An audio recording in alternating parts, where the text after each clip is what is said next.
Bem-vindo ao Carreira entre Verso e Prosa, um espaço onde a jornada profissional se mistura com arte, palavras e propósito. Eu sou Cristina Voit, psicóloga, executive coach e trabalho com profissionais que desejam avançar e se desenvolver nas suas carreiras. E por aqui... Eu sou Sônia Cotrim, eu sou psicóloga clínica, consultora organizacional e gestora administrativa.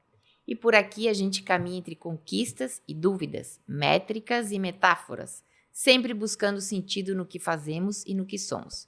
Prepare seu café, seu chá, abra sua mente e o coração, porque o episódio de hoje já vai começar.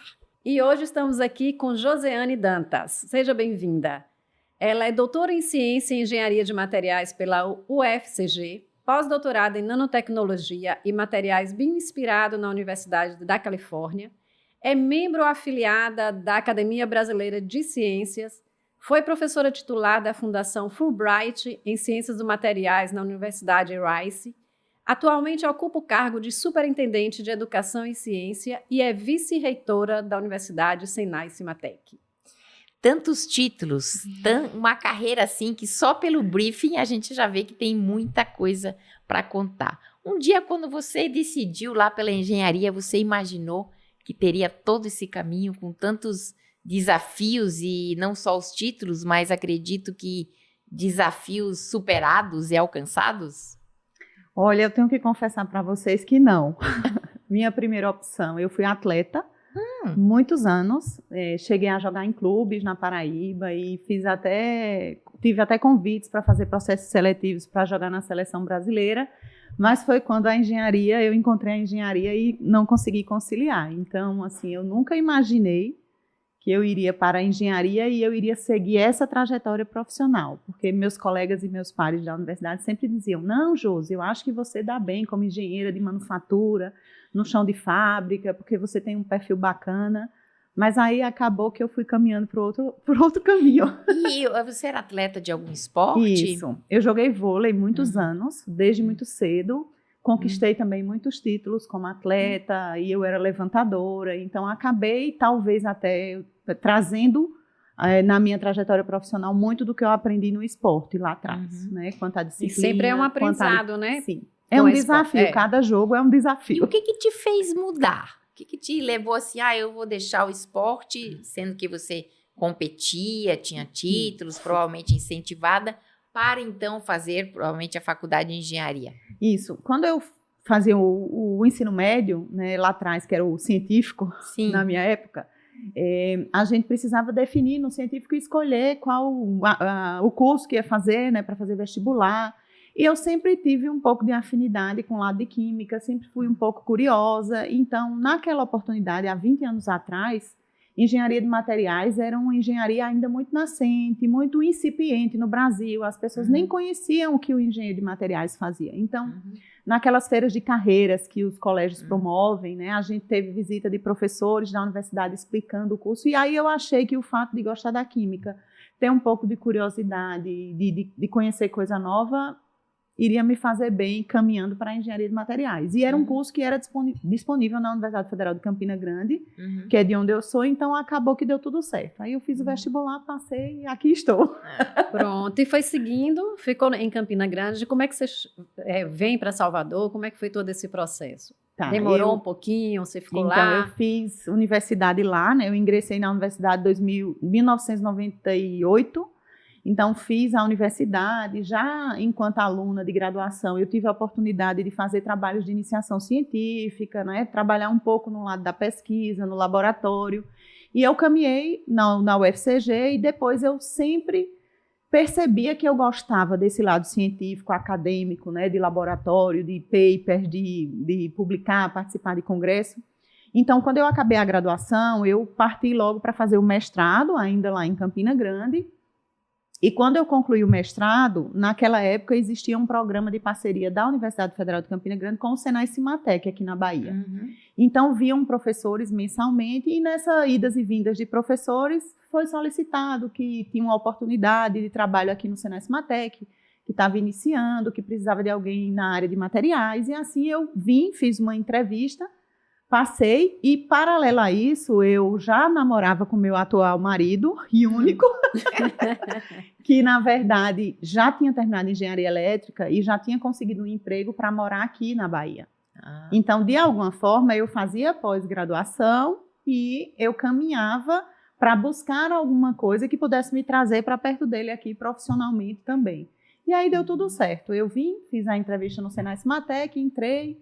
Tiago também mudou para cá, começou a trabalhar aqui e aqui estamos. Construí família, tenho 2 filhos que já nasceram aqui também e ainda continuo no Senai Cimatec aí. Quanto tempo já é de Senai Cimatec? Eu já vou fazer 20 anos. Legal. E assim, pelo seu currículo, realmente a gente viu assim que você fez vários cursos, o mestrado, o pós-doutorado, né? Como é que foi conciliar tudo isso? Né? Família, morar longe da família, né? Também lá de Campina Grande e fazer a sua carreira tão bacana assim? Eu sempre digo assim que é um desafio diário, né? Eu não tenho família, Tiago também é de lá de Campina Grande, então a gente acabou tendo uma cumplicidade numa relação. Eu acho que Tiago também é uma pessoa inquieta, gosta de coisas diferentes, então quando apareceu a oportunidade de fazer um pós-doutorado na Califórnia, como ele vem das ciências exatas também, a Califórnia para a gente é um dos polos, né, onde a gente consegue ter acesso à tecnologia, onde a gente tem grandes empresas de deep techs, empresas de altíssimo nível tecnológico. Então, nós conseguimos conciliar profissionalmente tanto o meu trabalho, né, no que eu fui pelo Senai Cimatec num projeto, e ele conseguiu também profissionalmente trabalhar de home office para que a gente pudesse, em família, ter essa primeira experiência fora. Então, com as crianças, enfim, foi um arcabouço complexo. Minha mãe foi no início, ficou um período, mas depois deu tudo certo. Que ótimo. E quanto tempo você ficou? Nós ficamos 14 meses, tivemos um grande desafio que foi enfrentar o período da pandemia. Foi lá bem no período. Também. Exatamente. Mas aí eu digo sempre assim que eu acho que essa fase na Califórnia, na pandemia, foi uma fase que me fez aprender ainda muito mais e ficar ainda mais forte. Porque eu digo que hoje nada mais me abala. Parece que eu estou enterrada e plantada, porque eram tantos desafios naquele momento, né? Sim. Planos profissionais, você programar uma estada com família fora e ainda por cima de toda a complexidade que já vem uma cultura, uma língua. Eu tinha 2 crianças pequenas naquela época, uma criança com 7, outra com 3. Então, como é que você embarca numa cultura, num idioma diferente? Mas, assim, todos toparam, todos gostaram. Gostamos tanto que voltamos para o Texas. Então, e aí a gente já está, né, bem familiarizado. Você falou que tem 20 anos do Senai Cimatec, né? E 20 anos do Senai Cimatec, a gente sabe que de Senai virou, inclusive, esse Cimatec virou universidade, né? Como é que quais foram os marcos mais importantes nesses 20 anos para você, assim, o que isso te transformou nesse tempo enquanto profissional? Eu sempre digo até assim aos meus colegas de trabalho, né, que eu sou extremamente grata de ter acompanhado o nascimento de uma universidade, que eu nunca imaginei que eu fosse conseguir, né, porque aqui no Brasil a gente tem uma legislação muito complexa que vai, né, caracterizando o que é uma faculdade, o que é um centro universitário, o que é uma universidade. Então eu pude, na verdade, profissionalmente acompanhar e ao mesmo tempo, estar na linha de frente, né, no que tange a desafios de criação de uma universidade, que é o dia a dia de formar pessoas, que é o dia de você trazer uma cultura de uma instituição jovem, mas que pensa grande. É você tentar trazer algumas características, né, de buscar e fixar as pessoas. A gente está num estado que é grande, mas que a gente precisa muitas vezes buscar competências que às vezes não estão disponíveis no estado. Como é que você fixa esses pesquisadores, esses professores, né? Todo esse corpo técnico e profissional que não está aqui, mas que precisa estar aqui, que precisa estar bem aqui, né? Então a gente tem esse desafio diário, viu, Cris? Tem sempre uma discussão, inclusive quando a gente chama os nossos convidados, que é assim, dizendo assim: isso eu não aprendi na faculdade. Na faculdade ninguém ensina a gente. A gente talvez também tenha um comentário desse. Como é que você, né, superintendente, área de pesquisa e ensino, como é que hoje a educação tem visto isso? Porque a gente sempre tem um dilema, né, do quanto de teoria, o quanto eu ensino na prática, o quanto eu tenho de tecnologia para isso. Por outro lado, hoje a gente já tem outros cursos, que são os cursos creditados que falam, né? Sim. Que já tem muitos cursos aí, inclusive competindo um pouco com o nível superior. Que algumas áreas ok, outras nem tanto. Como é que você tem levado essa discussão para o interior da instituição? Isso é uma verdade, porque eu me formei em engenharia há 20 anos atrás, né? E se eu for analisar hoje nas atividades que eu desempenho e nas competências que eu necessito para os desafios diários, eu não aprendi na escola, na universidade. Eu aprendi com a vida. É claro que a universidade lhe dá um background técnico, né, de você saber onde buscar aquele conhecimento, como é que você pode viabilizar, solucionar. Mas hoje eu acho que nós temos que preparar pessoas, que é o nosso desafio enquanto uma universidade de tecnologia e de formação de engenharia e arquitetura, que são os cursos que a gente tem hoje. E o nosso desafio hoje não é só o hard, né, o conhecimento profundo, mas é o soft. Não é o grande desafio, eu sempre digo, olha, o desafio são as pessoas, né, no que a gente faz.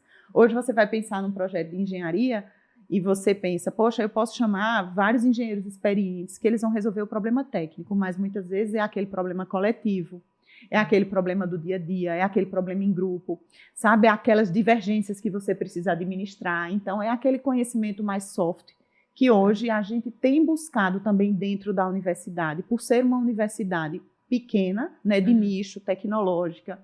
O que a gente busca hoje sempre é inserir nas nossas matrizes curriculares essas competências que hoje o mercado necessita. E nós temos algumas práticas que são interessantes, que a gente chama a empresa que contrata para discutir aquele perfil daquele recurso humano que está sendo formado. Olha, ele te atende? Se não te atende, o que é que faltou nessa formação? Para que a gente possa tentar complementar na sala de aula, ou em atividades práticas, ou em experiências profissionais, essa lacuna. E nesse processo, porque você assume a gestão também, né? O que você fez também para adquirir isso? Porque o líder sempre tem que estar buscando, né? Melhorar as competências. E assim, você fez algum processo de autoconhecimento, de treinamento? Assim, eu acho que eu sempre tenho características muito mais relacionais, né, o que facilita talvez esse trânsito num segmento de uma predominância ainda de gênero masculino, mas assim, fizemos alguns cursos de formação pessoal e executiva na instituição, cursos de curta duração, mas a gente sabe também que tem características que a gente traz conosco, né? Da nossa formação, genéticas, no próprio DNA e algumas facilidades. Então, desde sempre, as pessoas sempre comentavam, poxa, mas você já traz de forma nata algumas características. Então, eu acho que, óbvio, a gente vai vivendo profissionalmente e depois de 20 anos, o que a gente mais busca é o autoconhecimento, porque eu acho que todo profissional tem um espaço para melhorar sempre, né? Então, a gente vai sempre de forma analítica pensando e buscando como equacionar isso daí. Então, a instituição tem buscado essa formação executiva frente aos desafios que nós estamos vivendo, né? Que são muitos. E você, como líder, quais foram os desafios maiores? A gente fala um pouco aqui de saia justa, né? Ou um constrangimento, ou uma dificuldade, pode ser com o seu líder ou com o seu liderado. Que histórias você tem para contar para a gente? Eu, assim, não me recordo de algo muito grave, assim. A gente sempre tem umas saias justas que a vida nos propicia, né? E como eu mencionei para vocês, como eu venho de uma ciência predominantemente masculina, às vezes a gente chega em determinados locais ou determinadas reuniões que você está sentada sozinha num assento como única mulher, né? E às vezes você fica, como é que as pessoas lhe enxergam, né, quanto a isso? Mas assim, eu nunca tive nenhum problema de me colocar, nem de me impor, ou de expor o que eu acho, a minha posição, independente de que aquilo ali não fosse consenso. E eu digo que a gente, quando está para discutir tecnicamente, a gente tem que colocar na mesa o que tem consenso e o que não tem. Então, em alguns momentos de discussões técnicas, às vezes eu me senti, eu diria, um pouco acuada, porque talvez achar, não, você é minoritária aqui no que tange e você precisa se colocar aí e não se posicionar. Então, eu sempre me posicionei em determinados momentos que precisou ser mais duro, eu também me coloco de forma confortável. Claro, de forma educada, muito gentil, mas também eu digo, olha, eu não vim aqui para... Com limites, né? Exato. E existe mesmo, né, nessa relação no mundo mais masculino, em profissões mais masculinas, se a gente não souber se impor e se preparar tecnicamente, claro, né, que é você colocar ali o seu pensamento de uma forma coerente e com conhecimento. Eu acho que isso também causa um impacto em qualquer relação, né? Então... Claro. Você demonstra, de uma certa forma, esse conhecimento e essa competência também. E eu sempre digo assim, sabe? A gente precisa ter resiliência, sempre. Que é a hora certa para que você possa colocar da melhor forma aquilo que seu anseio ou a sua posição. Então, isso eu tento administrar diariamente. Tem alguma coisa assim que você fez e que você diz hoje, não vou fazer de novo, não faço novamente dessa forma?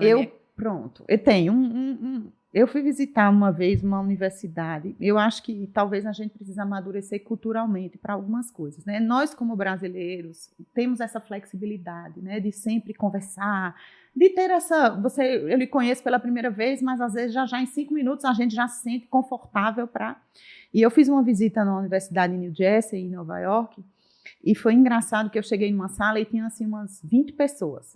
Eles estavam sentados me esperando. Então eu fui cumprimentar os professores e em um determinado momento eu cheguei para um professor e me cumprimentei, me apresentei, apertei a mão, mas a pessoa não apertou a minha mão. Só colocou a mão e fez um gesto, né? Então eu fiquei assim super constrangida, me desnorteei na hora, assim, eu digo, meu Deus, será que eu falei alguma coisa em inglês que eu não estou captando que eu errei?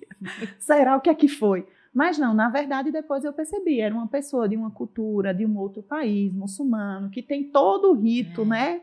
E que assim, eu fiquei meio constrangida e que hoje eu respeito em determinados momentos, quando eu não estou no meu habitat natural, eu já me contenho um pouco mais, tendo em vista do que pode vir do outro lado.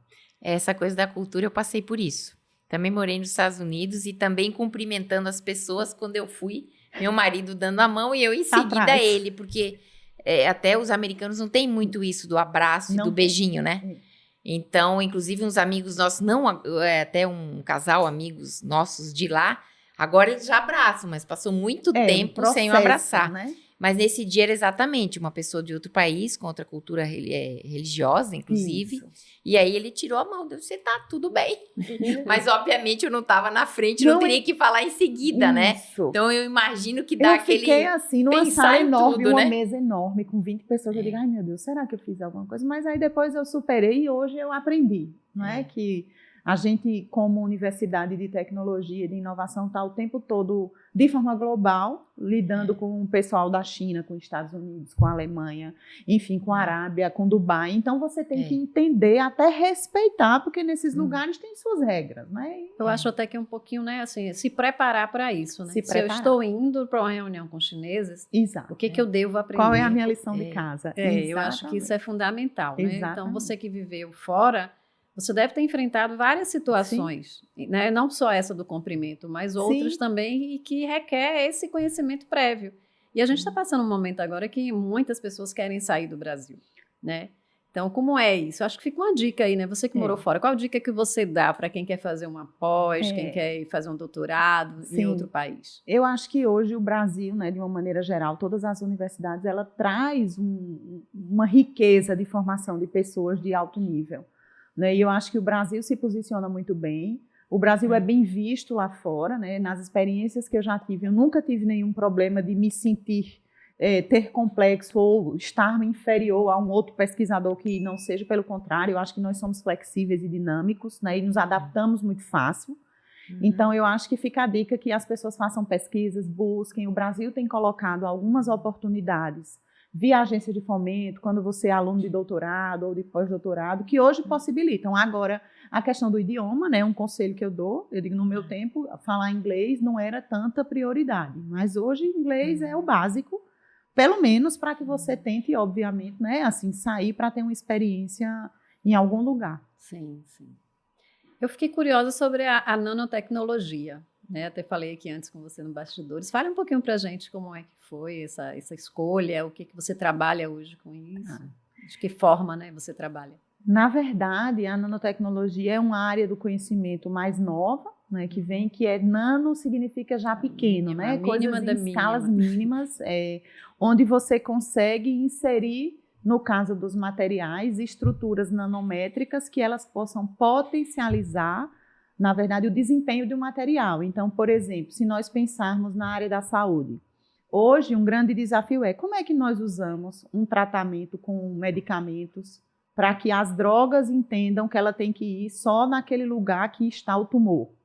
Então, você utiliza estruturas nanométricas, estruturas pequenas, dentro de uma medicação, para que quando o paciente se submeta a essa terapia, aquela droga seja tão inteligente que ela vai, de fato, trabalhar apenas naquela região que ela deve.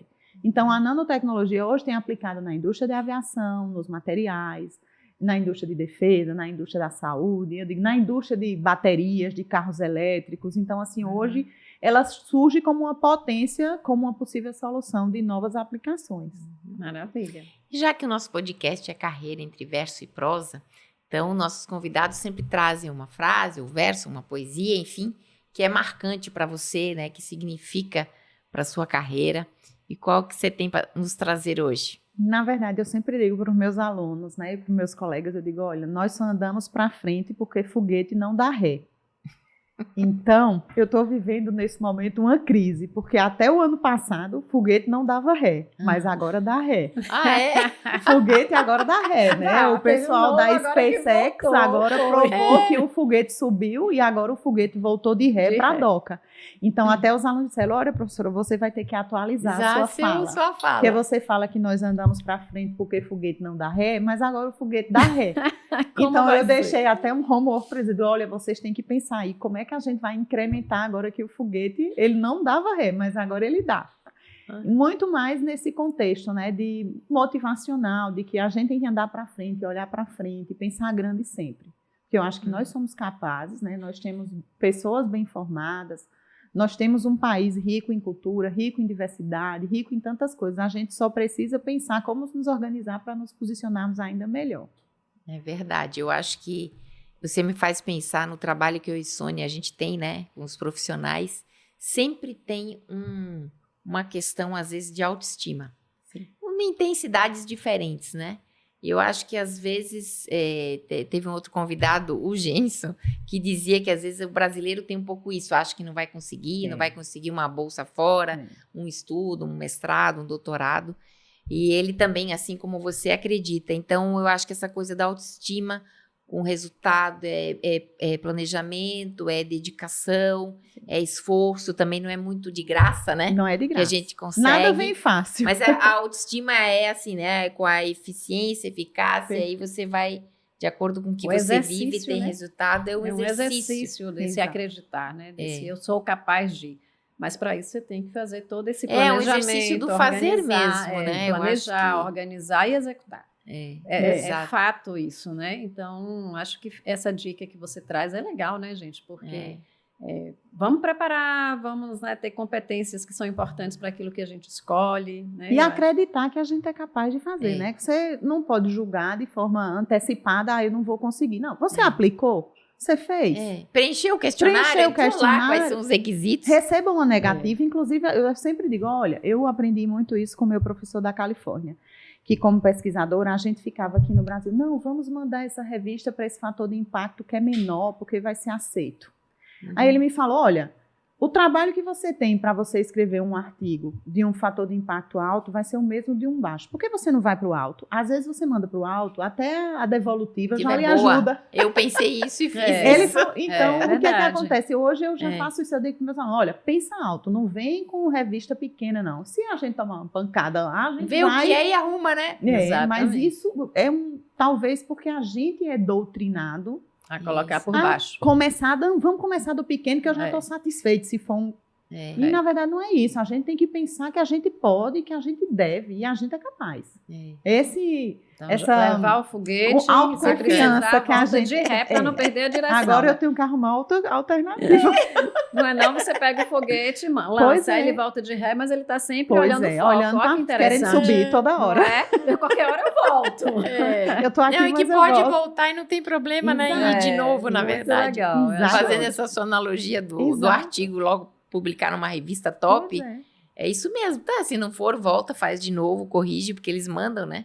Sim, exatamente. E eles mandam e ainda dizem, olha, melhore isso, faça assim, faça assado, porque o critério de avaliação de um artigo de fator de impacto alto é bem diferente, o olhar é diferente. Então, eu acho que algumas coisas dessas vivências internacionais também nos ajudam a E o que tem de novo aí no Sinai Cimatec, assim, pra gente? O que tem de inovação, assim, que você fala, nossa, isso aqui é legal, né, vai estar acontecendo em breve?